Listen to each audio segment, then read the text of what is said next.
is a battlefield of total war.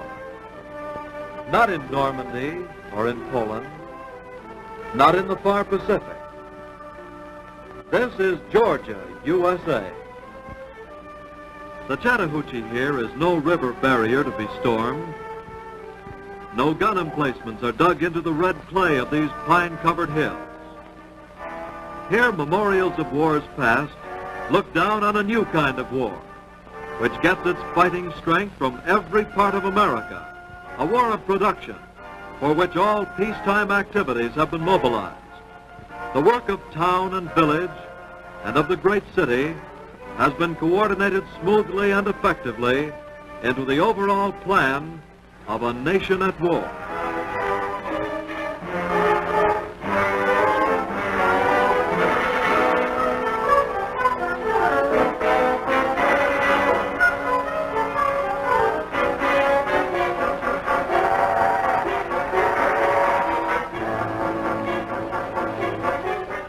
North of Atlanta, near Marietta, in the shadow of historic Kennesaw Mountain, is a new and important part of this plant. A huge war plant, its product long a closely guarded military secret. Here is one of the greatest industrial plants in the country, with a floor area of more than 4 million square feet. More space is enclosed by these walls than in any other similar factory in the land.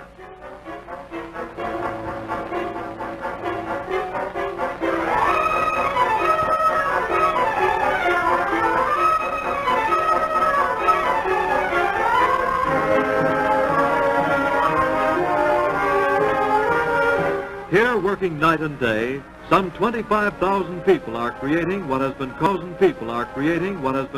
the industrial miracle of the war.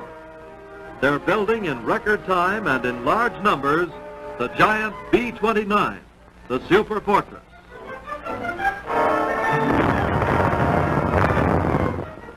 Pearl Harbor caused it. Army engineers built it, brought in their big shovels and tractors, leveled the hills and filled in the valleys, moved 8 million cubic yards of earth with the precision of a well-planned military maneuver, brought in more than 28,000 tons of steel. 45 acres of concrete were needed to make floors and foundations. Enough material was used to build a medium-sized city. Speed was the word for it, speed and efficiency.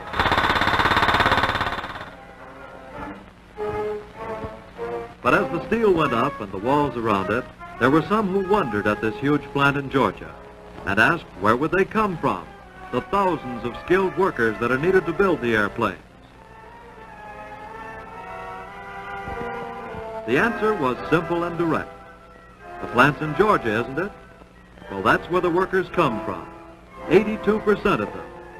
And another 11% come from bordering states. Clerks and housewives, office people, shop workers, farmers and mechanics. People who'd never been close to an airplane before they came to work in the plant. As they do their final work on the airplane before it leaves the assembly line, they are dwarfed by its giant size.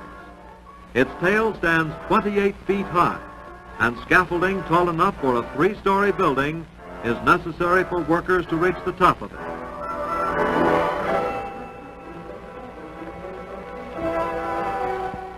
This great assembly line, with the huge ship standing nose to tail, is a tribute to American ingenuity. For here, one of the most intricate machines ever designed is being built in quantity numbers by thousands of skilled men and women in a factory that didn't even exist 2 years before. And here it is, the Boeing-designed, Georgia-built B-29. Fuselage length, 99 feet. Horsepower, 8,800. Wingspan, 141 3/10 feet. Range, very long. Bomb load, very heavy. Number built per month here in Georgia, quite a few.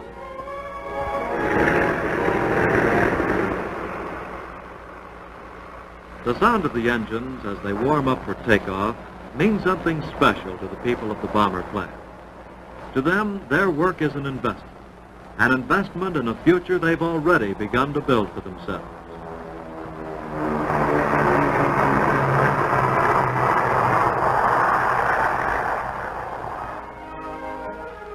Within walking distance of the plant in Marietta is a new kind of industrial community, pleasant and attractive.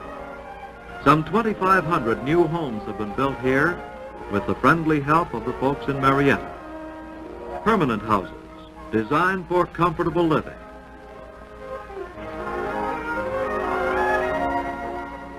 They're well equipped with refrigerators and electric stoves in the kitchen and other conveniences that make housekeeping easier.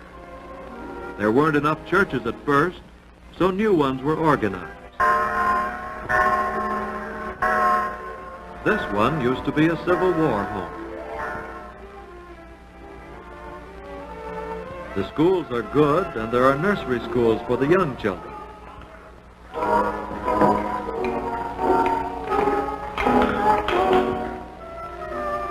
Yes, it's an investment in the future that's already paying dividends.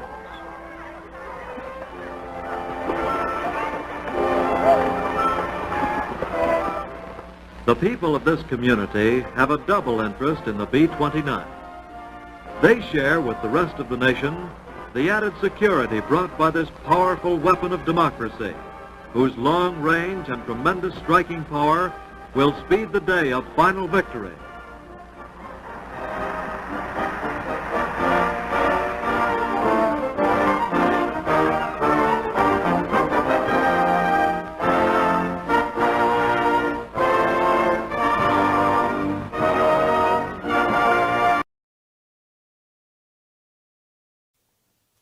I'll be seeing you in all the familiar places that my heart embraces all day through. Well, hello, everyone. Welcome for joining me here at the Bell Bomber plant in Marietta. I was just taking a short but relatively needed break, and I was reading a letter from my husband, Charles. I have dearly missed Charles very much, but receiving these letters through the V-mail does warm my heart so. Now that song I was singing, that's a song that Charles and I danced to on our wedding night, and well, he's told me to sing it every time that I miss him, so you can imagine that I'm singing that song an awful lot these days. V-mail has been an interesting little process, I've learned. Now, it's a lot quicker for us people with our loved ones overseas to get mail to them. Instead of using the regular postal system, we use what's called V-mail or Victory Mail. Now, I was quite curious about this because when I receive letters, they are this small. And, well, I know Charles isn't writing this small, so how on earth and why on earth does this happen? Well, I wonder if you can wager a guess. When we want to write V-mail, we receive these templates. Now you can see it's quite a lot bigger than what they turn out to be. Now what's your guess as to how that happens and why? I'll give you a few moments to think about it. I was quite curious as well. Now, what I learned is that when I write on my V-mail template, it is then sent to be processed and actually photographed so that it can be printed in the much smaller letter. Now, why? Well, to save space. It's much better to have those smaller letters rather than the larger template, so you can send much more mail overseas and thus be more efficient. And boy, working here at the Bell Bomber plant, I have certainly learned a lot about efficiency. Now, my Charles, he's been gone almost a year now. He worked as a mechanic, just like he did here, and he works as a mechanic now overseas. But a few months ago, he was transferred closer to the front lines, closer to the fighting. And that does scare me so. He actually volunteered to serve. He's been an Army reservist, or a citizen who agrees to join the fight when the military requires more men. And he's been a reservist since we were married, but I never thought war would come our way. When it did, he felt that it was important to use his skills to help the war effort. And I can't fault him for that. Doesn't make it any easier, but he's an honorable man who wants to be a part of securing a peaceful future for everyone. Now, do any of you have family or know someone in the military? Do you worry about them too? Well, we can't help but worry, but we also know that they are protecting our country. In my case, there have been some difficulties with my husband gone away from home. The first few months Charles was gone, I managed okay with our money. We were fortunate to have savings, and he was able to send his small reservist pay home, but then rationing became more strict. Have you ever heard of rationing? The government has set limits on certain things we can buy, and this is all because we need those resources for the war effort. But when items are rationed, their prices also go up, way up. And money is very tight for me right now. Sometimes I've even felt scared that I won't have enough food to set on the table. I realized it was an advertisement for women to come work at the Bell Bomber plant in Marietta. I'd never thought much about working, and I surely never thought of working in a factory building planes. But after realizing that I'd be able to make money to feed my family while helping with the war effort, there really didn't seem to be much sense in not trying. My mother warned me that if I took the job, I would never want to go back to being a housewife. But the thought of knowing I was doing something that might bring my Charles home sooner made me brush her off and take the job. Now I wonder, do your mothers work? Does your mother also have a job? I must say that being a homemaker is a very important job and tough work as well. But there was something so exciting about the idea of working what was always seen as a man's job. So with a quick bit of paperwork, I found myself building B-29 bombers. The rivet guns are noisy and tough to hang on to, and some of us were afraid of them at first. You have to grip your gun very tightly as you work. If the gun gets away from you, it flies all over the place, making everyone jump for cover until someone shuts it down. My arms are much stronger now. My hands, not as soft, but I can't imagine Charles would be bothered by either. I just hope he's half as proud of me as I am of him. Now, the men who are still here showed a fair amount of resistance to us women at first. I guess I understand their resentment in the way they treated us. The way they have teased us and picked on us has only made me and the other women more determined to prove myself and do a good job. I wonder, have you ever been bullied like that? Has someone ever tried to make you feel small and not good enough? It can get you down. But what I have found is it can also make you try harder to succeed. The first day out on the line, one of my supervisors, a man, sent me to find a left-handed screwdriver. Well, I knew there was no such thing as a left-handed screwdriver, so I asked him if he wanted a left-handed sock in the nose. I thought he'd fire me on the spot, but he just laughed and said, "You're all right, lady. I'll make sure the rest of the fellas know not to let that lipstick and fingernail polish fool them."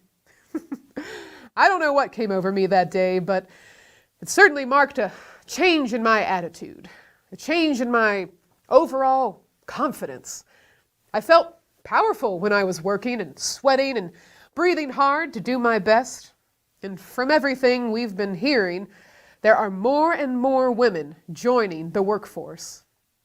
Somewhere along the line, they started calling us Rosie the Riveter, which of course, with my name being Rosie, me and the other girls got quite a kick out of that. Well, that's us, girls working on the line. Norman Rockwell, you know, the famous illustrator, he even illustrated a picture of what was supposed to be a typical Rosie. I have it right here. It's a bit of inspiration for me, you could say. Now, I think that her overall form is a bit exaggerated, you could say. The riveting gun is quite large. Now, there's all sorts of different sizes of riveting guns, but I think Mr. Rockwell is trying to make a point. Now, you see here, this is the familiar face I know of a Rosie, but there are others. Now, there's another picture of Rosies that you may have seen, but this is the one that I am most familiar with, Mr. Rockwell's illustration right here. Now, you can see that this is quite a strong and determined woman, isn't she? I've heard that this is even based on a Michelangelo painting. Now, what I notice here is that she has quite an air of confidence about her. She's got her lunch right there, her sandwich. She's got her gigantic riveting gun, so you know she's very strong, but you could already tell that from her brawny muscles you see here. Right in the center, her muscles are being shown off there. Now, what you might not be able to notice is down here, she's got her foot on a book, and that book is Mein Kampf, you know, Hitler's book. So it's sort of putting a foot on the enemy, you could say. This picture does give me quite a lot of confidence. And I am very proud that us Rosies are getting the recognition that I honestly never expected. There's even a band called the Vagabonds that are singing a song about us. Imagine that. Now, close to half of the people working with me are women. And even though it's hard to be away from our children, we all feel like we're doing our part. It's rough working in the factory, then having to tend to everything at home, but it sure is nice bringing in my own money and having that independence. Not sure how I'll feel all about it when all the men come home and are ready to take back these jobs that we're filling, but can't worry about that right now, though. All I can do is work every day, take care of my kids, and pray that even 1 minute I've spent here makes a difference for our men and women serving. And if it's helping to end this war faster, and it's helping to get my love back to me and my children's father back to them, then it's worth it. So often the factory noise just fades away when I think of him, seeing him safe, welcoming him home. It makes it easier to get through the day. I guess I'll just work and hope and wait. But as you are here for this wonderful visit, I'm sure you've got questions for me, and I would love to know what questions you do have for me. Now, I can tell you here quite a bit about the Bell Bomber factory. Now, as you think about those questions you want, I'll tell you a bit about where I work. And my friend, Mr. Glenn, our supervisor, if you could just let me know what those questions are as they come in. I certainly will. Thank you very much, sir. So I work here at the Bell Bomber, where we assemble airplanes. Now, specifically an airplane called the B-29. Now, this factory has helped many folks in the community learn new skills and make more money. You might already know the South has been recovering from what's called the Great Depression. That was in the 1930s. So having this factory here has been a big help to the community, and it makes us proud. Someone wants to know if that thing sitting next to you is some sort of time capsule. Some time capsule? No, this is simply my lunch pail, as it is my lunch break, but I'm happy to be having that with you. Now, I've already finished my lunch, but this is my lunch pail that I carry to work every day. Now, there are cafeterias here at the Bell Bomber, so in case we don't bring our meals from home, we do have hot food served to us here. Now, there are 8 cafeterias necessary to feed all of the thousands of workers here at the Bell Bomber plant. Why, there are over 28,000 workers here, many of whom are women. In fact, this is the largest facility of its kind in the South, covering over 4 million square feet. So, while today I did bring my lunch, there are times when I spend my time at the cafeteria, and those are also wonderful times to spend among the other workers. You know, there's lots of people coming from all over the place. Now, some people have moved here to the community that the Bell Bomber factory has right outside of it. Some people have come from bordering states. Some people, like myself, already lived in Marietta and were fortunate to have the facility built here at our home. Someone wants to know how long you work at the factory during the day, and when you're not working, what do you do? Oh, goodness. Well, we work very long shifts. Now, you could have a shift that might be 8 hours, but even that would be a short shift. Most of us are working 12 hours a day, and they go in different shifts. So we are working very, very hard during the day, but of course we do have breaks, and sometimes we even will have entertainment here for the factory workers. Why, we've had musicians come in here to entertain us, and that is a very welcome entertainment and break for us, but we are working hard. But you know, the hours seem to just fly by for us, especially when you're doing the same task over and over again. Now, that's a very important part of why the Bell Bomber plant is just so efficient. For instance, my job as a riveter, I am riveting the same section of a B-29 bomber over and over and over again. So in a way, your muscles memorize those movements, and it becomes easier over time. It allows me to think about Charles and think about my family, and to know that I'm doing the hard work that's necessary, but it makes the time go by faster. So I can tell you, when I get home, all I want to do is spend time with my children. We'll spend time reading. We'll spend time writing letters to Charles, their father, and spending time with our family that is still here, and our neighbors as well. And of course, we always make sure to listen to the radio for FDR's Fireside Chats and other news, so we know exactly what's going on. Young Lydia would like to know why you're wearing a bandana on your head. Oh, yes. Well, you can imagine that the circumstances here in the Bell Bomber factory, there's lots of loud noise as part of the conditions. There's lots of machinery happening and lots of hard work, as we were just describing. So I am working up a sweat. So this bandana helps keep my hair in place so that my hair is nice and neat, because we don't want my hair to get caught in anything, now do we?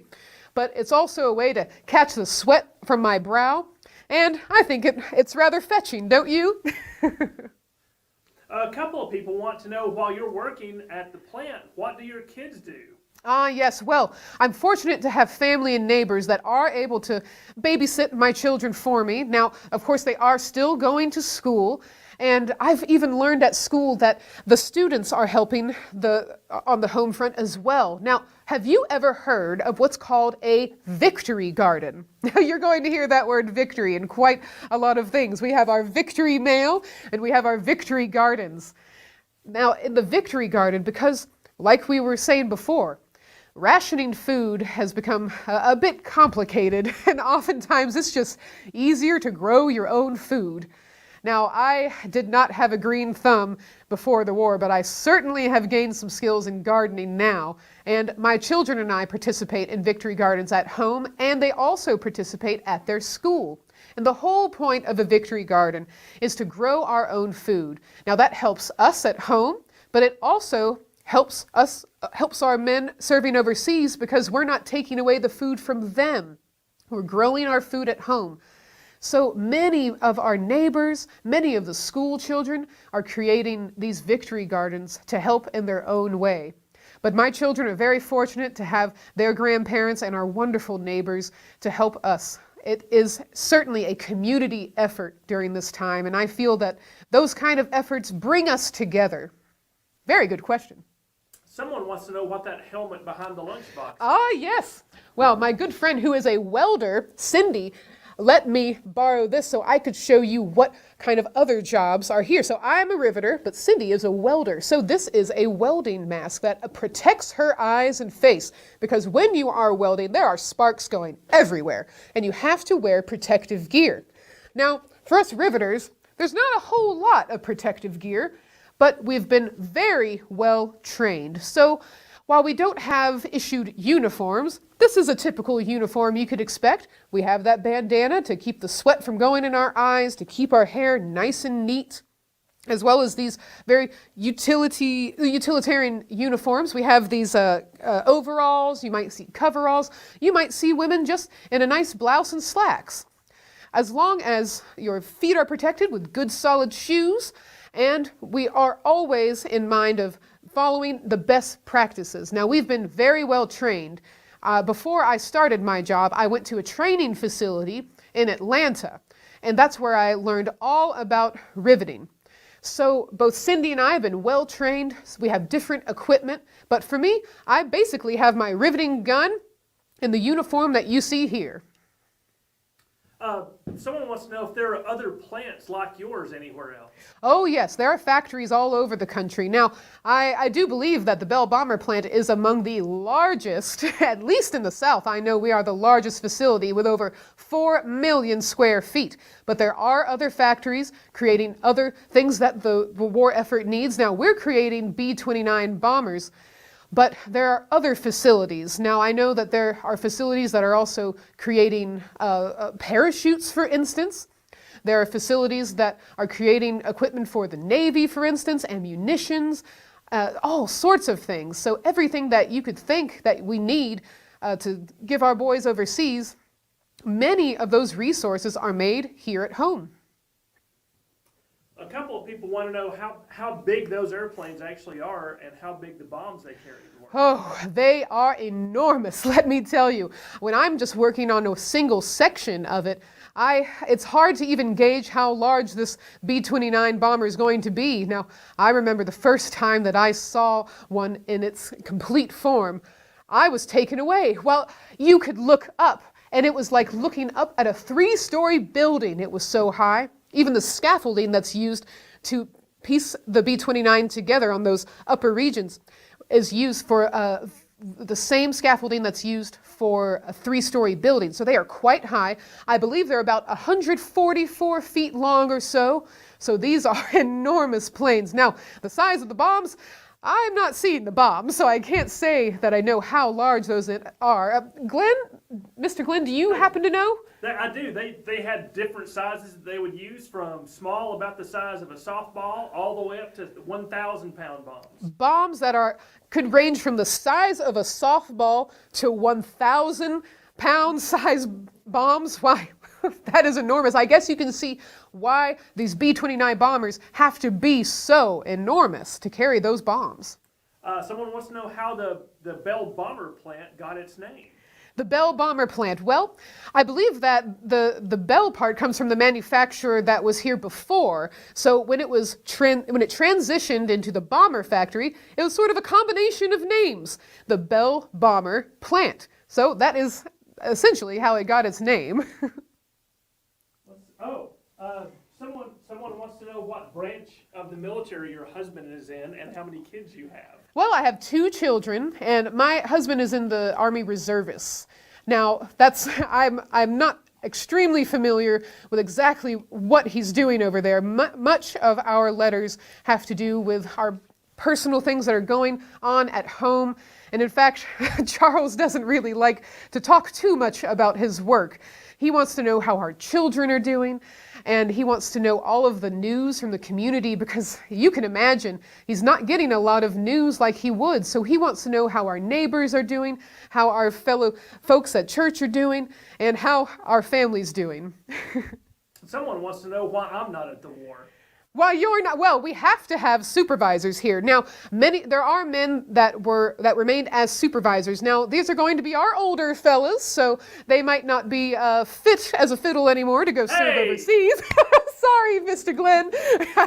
But they are doing a very important job, and we could not do it without them. So they are the folks, the men that already have the know-how from their previous experience, and they have been well trained and know just about everything there is to this facility. So I can trust Mr. Glenn to train me, to show me the best practices, and we're certainly glad that you're here, Mr. Glenn. Someone wants to know if you know who Helen Longstreet is, and if you could tell them something about her. Oh, Helen Longstreet. Now, this facility is quite large, and I've seen Miss Helen. I have wanted to go up to her so many times. You know, she's a bit of a celebrity here. She's well-known, a woman in her, well, I don't want to give away a woman's age, but let's just say she's quite a ripe old woman. Now, she, perhaps she won't mind me telling her age. She is in her 80s, and she is here working as a Rosie. And I have to tell you, I've heard stories of her working longer than any of the other Rosies here. She is certainly a woman that I would love to meet very soon, but you can imagine we are kept quite busy, and I certainly don't want to be a bother to Miss Longstreet. But she's certainly an inspiration. I hope that I can be that active at her age. I think we're not getting very many more questions. Okay. So. Well, you know, what my children have asked me before, of course, they're always concerned about what they want those ice cream treats, they want new toys. So they're always concerned about how much money Mom's making. Now, that is a sticking point for me, because we make about, us Rosies, we make about half the pay that the men here make. Now, I can understand that to a certain degree, perhaps in the beginning when we're being trained, but I would expect us to be paid the same amount at some point if we're doing the same work. But I am very appreciative of what we do make. So you could expect as a Rosie to make about $30 a week, but if I was a man doing the same job, Mr. Glenn, I'd be making about $50 to $60 a week. Now, I have so appreciated you joining me today. I wonder if you do have any questions. I would love to answer them. But, you know, what does come to my mind? Oh, we'd have... Oh, so yes, someone wants to know what else was rationed besides food. Ah, well, besides food, Mr. Glenn, perhaps you could speak to this. I've been mostly concerned with the food element because I have to make sure that my children have enough food on the table. And what I have noticed is, while things like beef and pork are being rationed, chicken is not. So, chicken has become quite a popular commodity in my neighborhood, and I'm sure around the nation. I've tried many chicken recipes, and of course, we also complement that with foods from our victory garden. Very good question. But Mr. Glenn, perhaps you could speak to the types of things outside of food that are being rationed. Sure, let me come in. Oh, well, come on over, Mr. Glenn. We'll have a conversation. Sure, I've got to get back to the line, though. Those people can't run along without being supervised. Lots of things are rationed because there is a war on. And we have to make sure that all the equipment and all the supplies can get to our boys and women fighting overseas. One of the biggest things that's rationed is gasoline. We only get about 5 gallons a week to drive our car unless we're special people like doctors or government officials or something like that. And 5 gallons a week will not get you very far. Even if we have gas, the rubber in our tires are rationed. You cannot get a new tire around here at all because it's all going onto Jeeps and trucks and onto the tires on the B-29s over here on the line. Sugar is rationed. I know that's... Oh, yes. and the reason the sugar is rationed because so much of the sugar comes from overseas. And we can't have all the ships and things like that trying to bring us sugar when they need to be taking supplies and men over to the fronts. Sometimes leather is rationed. These shoes I have on right now, these shoes I've had for about 2 years and I haven't been able to get another pair of shoes. I keep taking them to the cobbler to get them repaired because it's hard to get leather for new shoes. Lots of things get rationed in our lives, but it's worth it for the war effort. It absolutely is. All of us here at the Bell Bomber plant know that the work that we are doing is absolutely the work that we should be doing, and I'm so glad that women are joining the workforce, and I'm very glad for the men here on the home front. Now, I hope that you can appreciate the work that we are doing, and I must say, who knows where this will take women in the workforce in the future. I myself, I've rather enjoyed having this job here, and I wonder, will women be working in factories after the war? Now, I certainly will love going back home to my children and when my husband gets back here safely, but I feel that I am going to certainly miss this place, and I bet you could relate as well. So While we don't know what the future holds, we can hope for the best and just simply wait and be patient and do what we can while we are here. So thank you all for joining us today. I have so enjoyed this, and I guess I got to get back on the line. Yes, you're a little overdue there. Oh dear. Well, everyone, thank you so much, and I hope to see you again very soon, and perhaps it will be when this war has finally come to a successful conclusion.